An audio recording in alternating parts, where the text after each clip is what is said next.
Controllers, go for landing. Retro. Go. Fido. Go. Guidance. Go. Control. Contact light. Throughout history, whenever new territories have been discovered, the question of who owns them and what laws apply is raised. Well, outer space is no exception. But who owns and regulates space, and why are space laws necessary? It started in 1957 with the first launch of Sputnik, shortly followed by the first launch in 1958 of the United States. At that time we were in the Cold War, in the middle of the Cold War, and there was a danger that space would be used for military purposes. At the time, East and West were separated by an Iron Curtain, which wasn't only a physical frontier, but also symbolic of the differences and rivalry of opposing ideologies. There was a competition between the Russians, the Soviet Union, and the United States. And no one knew who would be the first on the moon, for example. So therefore, they both agreed that there should be no sovereignty rights in outer space, and outer space should belong to mankind, to everybody. From then, it was decided that space law should exist. In 1967, the Outer Space Treaty, ratified by the UN, fundamentally recognized that space belonged to everyone. And in 1969, the US took the lead in the space race with the success of Kennedy's Apollo mission to the moon.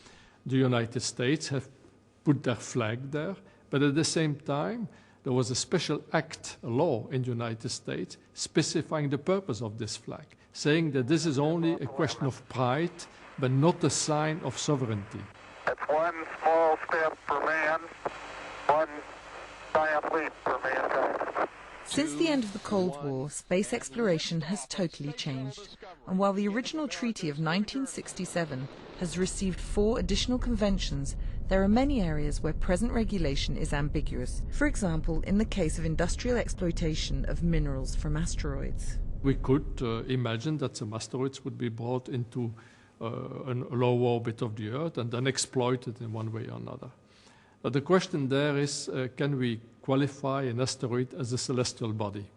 If it's a celestial body, then it falls under the Outer Space Treaty. If it's not a celestial body, then you can argue it's not under the Outer Space Treaty. And in such case, exploitation maybe could be open. This ambiguity further extends to telecommunications and deep space exploration. Today, there are plans to return to the moon, and in the next 10 to 15 years, any future moon stations will be highly dependent on telecommunications to maintain contact with the Earth. At the moment, regulating this technology falls to the International Union of Telecommunications. If several nations want to go to the moon independently, the United States, Japan, Russia, China, Europe, this means that 5 different signals will be sent to the moon and come back. Now, and this all within a certain very limited frequency band. If there is no agreement and coordination before, it could well be that somebody will send something to the moon, the other always, and that things will just not happen because there is an interference of frequencies. Another area of law not covered by the existing treaties is that of intellectual property. This is particularly relevant to the International Space Station, where at the moment developments in research are covered by the law of each participating country. Only European countries are covered by a common law on intellectual property in space. The space station, the treaty, the International Governmental Agreement, also provides that for certain aspects the nationality will play a role. Meaning if the American moves from the American part to the European part, it's a few meters, the law will change.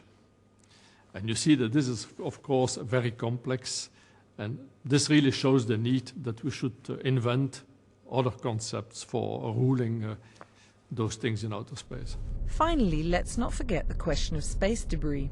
After 50 years of space exploration, there's lots of stuff of every size and shape floating in orbit around the Earth, from sections of launchers to satellites that have become inactive. There are no existing laws that cover this type of pollution at the moment, and if there were, who would enforce them?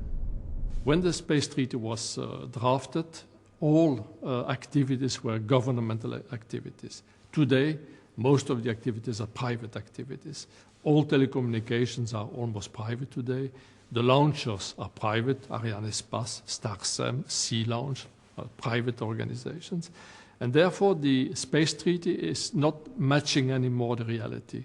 And there would be a need to review the Space Treaty.